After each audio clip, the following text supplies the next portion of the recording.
Hello friends, இந்த வீடியோவில் எதை பற்றி பார்க்க போகிறோம்னு பார்த்தீங்கன்னா, நாங்கள் பொங்கலுக்கு ஊருக்கு போயிருக்கும்போது என்னென்ன கோயிலுக்கெலாம் போயிருந்தோம், என்னென்னலாம் அங்கே பண்ணோம், பாப்பாலாம் என்னென்ன என்ஜாய்மெண்ட் பண்ணாங்க அப்படின்றத பற்றி தான் இந்த வீடியோவில் பார்க்க போகிறோம். வாங்க பார்க்கலாம். நாங்கள் ஊருக்கு போன அன்னைக்கு மறுநாள் குலதெய்வ கோயிலுக்கு போகலான்னு பூலாம் கட்டிகிட்ருக்கோம். நாங்கள் எப்பயுமே வெளியே கட்டின பூவாலாம் வாங்க மாட்டோம், உதிரி பூவாக வாங்கி வீட்டிலையே தான் கட்டிப்போம். எங்கள் அத்தை கதம்பம் கட்டிகிட்ருக்காங்க. சாமிக்கு கதம்பம் கட்டுறதுக்கும் அரளிப்பூ, பச்சை, அப்புறம் மறிக்கொழுந்தெல்லாம் உதிரியாக பூக்கடையில் வாங்கிட்டு வந்து எங்கள் அத்தையே வீட்டில் கட்டிடுவாங்க. அப்புறம் சாமிக்கு எலுமிச்சம்பழம், அரளிப்பூ வச்சு மாலையும் ரெடி பண்ணியாச்சு. லாஸ்ட்டில் பார்த்தா நாங்கள் இவ்வளோ பூ கட்டி வச்சுருக்கோம். பூலாம் கட்டி முடிச்சுட்டு ஈவினிங் வீடு கட்டுற இடத்த பார்க்குறதுக்காக போயிருந்தோம். லாஸ்ட் டைம் நாங்கள் சென்ட்ரிங் போடுறப்ப வந்திருந்தோம். அந்த வீடியோ நம்ம சேனலில் ஆல்ரெடி அப்லோட் பண்ணியிருக்கேன். விருப்பம் இருக்கிறவங்க போய் செக் பண்ணி பார்த்துக்கோங்க. நாங்கள் வந்திருந்தப்போ தான் தண்ணி ஊற்றிட்டு இருந்தாங்க. இப்போ மாடிப்படிலாம் கட்டிட்டாங்க. வாங்க இப்போ மேலே போய் பார்க்கலாம். மாடியில் இப்போ 2 சைடும் ரூம் கட்டிட்டாங்க. படி ஏறினதும் முன்னாடி ஒரு சின்ன ஹால் மாதிரி வரும். அப்புறம் பெரிய ஓப்பன் சீலிங். மேலே ஒரு ரூம் பக்கத்துலேயே பால்கனிக்கு போகிற மாதிரி இருக்குது. இப்போ ஃபஸ்ட் ஃப்ளோரில் ஒர்க்லாம் முடிஞ்சு நெக்ஸ்ட்டு சென்ட்ரிங் இனிமேல் தான் ஸ்டார்ட் பண்ண போகிறாங்க.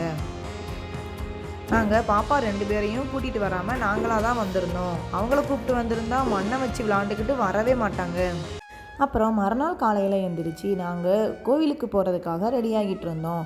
எங்கள் அத்தை கோவிலுக்கு கொண்டு போகிறதுக்காக சக்கரை பொங்கல் ரெடி பண்ணிகிட்ருக்காங்க. நாங்கள் கோயிலுக்கு போய் பொங்கல் வைக்கிறதுக்கு பதிலாக தான் வீட்டில் இருந்தே ரெடி பண்ணி கொண்டு போக போகிறோம். கோயிலுக்கு போய் பாப்பாங்க 2 பேரையும் வச்சுட்டு பொங்கல் வைக்க கஷ்டம்னு தான் வீட்டிலையே ரெடி பண்ணிகிட்ருக்கோம். தண்ணி நல்லா கொதித்து பொங்குனதும் அரிசியும் பேரிச்சம்பழமும் போட்டாங்க. 2மே நல்லா வெந்ததும் கூடவே நாட்டு சர்க்கரையும் சேர்த்துட்டாங்க. எங்கள் அத்தை மண்டை வெல்லம் போட்டு பண்ண மாட்டாங்க. வெல்லத்துக்கு பதிலாக நாட்டு சர்க்கரை சேர்த்து தான் பண்ணுவாங்க. டேஸ்ட்டு ரொம்பவே நல்லாயிருக்கும். நீங்களும் கூட ஒரு தடவை ட்ரை பண்ணி பாருங்கள், உங்களுக்கும் ரொம்ப பிடிக்கும். நாட்டு சர்க்கரை சேர்த்து கெட்டியாகிற வரைக்கும் நல்லா கிண்டிகிட்டே இருக்கணும். லாஸ்ட்டில் நெய்யில் முந்திரி, கிஸ்மிஸ், ஏலக்காய் பொடியெலாம் சேர்த்து ப்ரௌனிஸ் ஆனதும் பொங்கலில் கொட்டிட்டு நல்லா மிக்ஸ் பண்ணி விட்டோன்னா சக்கரை பொங்கல் ரெடி ஆகிருச்சு. கூடவே பார்த்திங்கன்னா பக்கத்தில் சாம்பார் ரெடி ஆகிட்டு இருக்கு. காலையில் இட்லியும் சாம்பாரும் தான் வச்சு சாப்பிட்டு போனோம். நாங்கள் மட்டும் சாப்பிட்டுட்டு பாப்பாக்களுக்கு ஊட்டினா லேட் ஆகிரும்னு கோயிலுக்கு போய் ஊட்டலான்னு அவங்களுக்கு மட்டும் எடுத்துகிட்டு போயிட்டோம். அப்புறம் நாங்கள் ரெடியாகிட்டு கோயிலுக்கு கொண்டு போகிறதுக்காக பொங்கல், பூ, மாலை, தேவையான திங்ஸ் எல்லாத்தையும் எடுத்து வச்சுட்டு வீட்லேயும் சாமியை கும்பிட்டுட்டு கிளம்புனோம். நாங்கள் எங்கே வெளியே முக்கியமான இடத்துக்கு போனாலும் வீட்டில் சாமி கும்பிட்டுட்டு தான் கிளம்புவோம். பாப்பாவும் 2 பேரும் நாங்களும் கும்பிட்டுட்டு வரோம் அப்படின்னு போய் மணியெல்லாம் ஆட்டி சாமி கும்பிட்டுட்டு அப்புறம் தான் கிளம்பி வெளியே வந்தாங்க. எங்கள் குலதெய்வ கோயில் எங்கே இருக்குன்னா, விருதுநகர் பக்கத்தில் குள்ளூர் சந்தையில் இருக்கிற சவுண்டம்மன் கோவில் தான். பக்கத்துலேயே இருக்கிறனால நாங்கள் பஸ்ஸிலேயே போகலாம்னு காலையில் 10 மணிக்கு குள்ளூர் சந்தைக்கு போகிற பஸ் ஃப்ரீயாக வரும். அதனால் அந்த டைமுக்கு கிளம்பி கோயிலுக்கு வந்துட்டோம். நான், எங்கள் அத்தை, திவ்யா, அப்புறம் பாப்பா 2 பேர் மட்டும்தான் போயிருந்தோம். போயிட்டு கொண்டு வந்த திங்ஸ் எல்லாத்தையும் எடுத்து பூசாரிக்கிட்ட கொடுத்துட்டோம். அப்புறம் நாங்கள் கொண்டு வந்த பூ எல்லாத்தையும் எல்லா சாமிக்கும் வச்சுட்டு அப்புறம் எப்போவுமே எல்லா சாமிக்கும் விளக்கும் ஏற்றிடுவோம். பாப்பா 2 பேரும் வழக்கம் போல் அவங்க பாட்டுக்கு ஓடி ஆடி விளையாட ஆரம்பிச்சிட்டாங்க. 2 பேருக்கும் ஊட்டி விட்டுட்டு நாங்கள் கொண்டு வந்த பொங்கலை சாமிக்கு படைச்சிட்டு அங்கே இருந்தவங்களுக்கு வச்சு கொடுத்தோம். நாங்கள் ஃப்ரைடே தான் போயிருந்தோம். இருந்தாலும் அதிகமாக யாரும் வரல. அதனால் மீதி இருந்த பொங்கலை வீட்டுக்கு கொண்டு வந்து வச்சு சாப்பிட்டோம். லாஸ்ட்டில் கோவில் பிரகாரத்தெல்லாம் சுற்றி வந்துட்டு இருந்தோம்.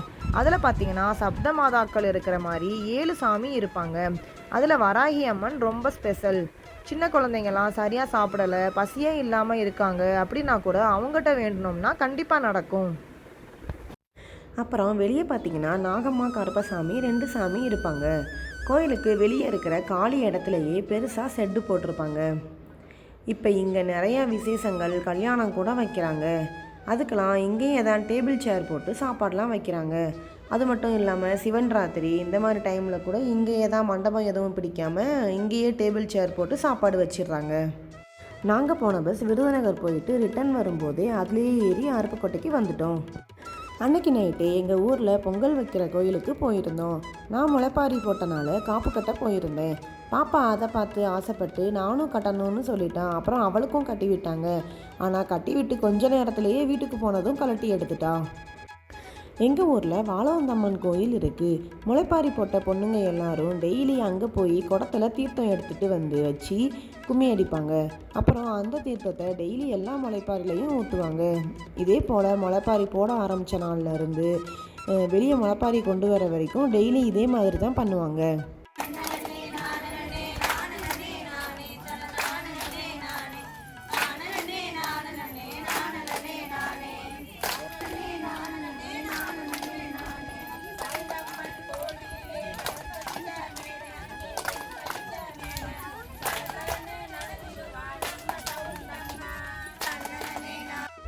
கும்மிலாம் அடித்து முடிச்சப்பறம் முளைப்பாரி போட்டவங்களுக்கு டெய்லி பிரசாதம் கொடுப்பாங்க.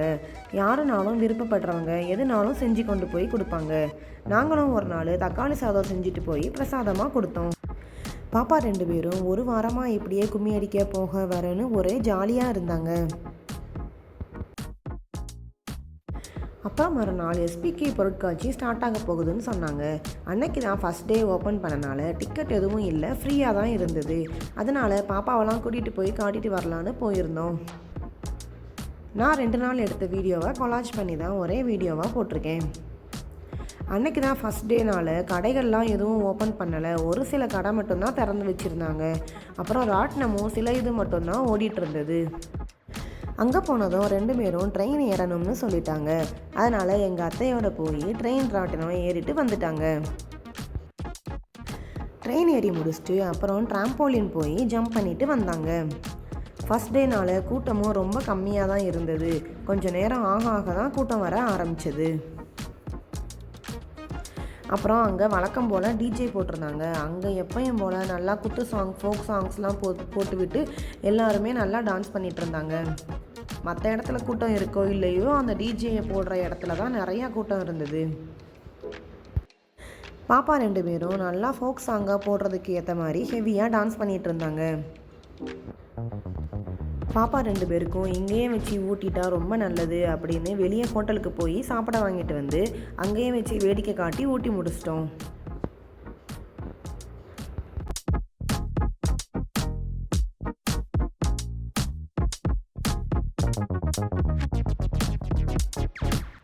அங்கேருந்து கிளம்பி அடுத்து நாங்கள் எங்கே போனோம்னு பார்த்தீங்கன்னா முத்துமாரியம்மன் கோயிலுக்கு தான் போயிருந்தோம். அருப்புக்கோட்டையில் நடக்கிற முக்கியமான விழாக்களில் இந்த மாரியம்மன் கோயில் திருவிழாவும் ஒன்று. ரொம்ப பெருசாக பிரம்மாண்டமாக கொண்டாடுவாங்க. அங்கே பார்த்தீங்கன்னா கொலு பொம்மைகள்லாம் அழகாக வச்சுருந்தாங்க. அப்புறம் சாமியை தேர்லையே ஊஞ்சல் மாதிரி பூப்பல்லாக்கில் நல்லா சிங்காரிச்சு வச்சுருந்தாங்க. அப்புறம் கோயிலுக்குள்ளே போகிறதுக்கு லைன் நின்றுட்டு இருந்தாங்க. நாங்களும் லைனில் போய் சாமி கும்பிட்டுட்டு பிரசாதம் கொடுத்தாங்க. அதையும் வாங்கிட்டு வந்து உட்காந்துருந்தோம். டெய்லியும் நிறையா டிசைனில் பொம்மைகள்லாம் வந்து டான்ஸ்லாம் ஆடுவாங்கன்னு சொன்னாங்க. பாப்பாங்களுக்கு அதெல்லாம் காட்டலாம் அப்படின்னு சொல்லி தான் கூட்டிகிட்டு போயிருந்தோம். ஆனால் அன்னைக்கு வந்துட்டு போயிருச்சா இல்லை வரவே இல்லையானே தெரியலை. கடைசியில் பார்க்கவே முடியலை. அப்புறம் அங்கே பாட்டு கச்சேரி வச்சுருந்தாங்க. அப்போ பார்த்திங்கன்னா எல்லா குட்டீஸும் ஸ்டேஜில் ஏறி டான்ஸ் ஆட ஆரம்பித்தாங்க. நம்ம குட்டீஸ் 2 பேரும் போய் ஆட ஆரம்பிச்சிட்டாங்க. இதோட இந்த வீடியோ முடியுது. இந்த வீடியோ பிடிச்சிருந்தா நம்ம சேனலை லைக் பண்ணி ஷேர் பண்ணி சப்ஸ்கிரைப் பண்ணிடுங்க. மறுபடியும் இன்னொரு வீடியோவில் பார்க்கலாம். பாய் பாய்.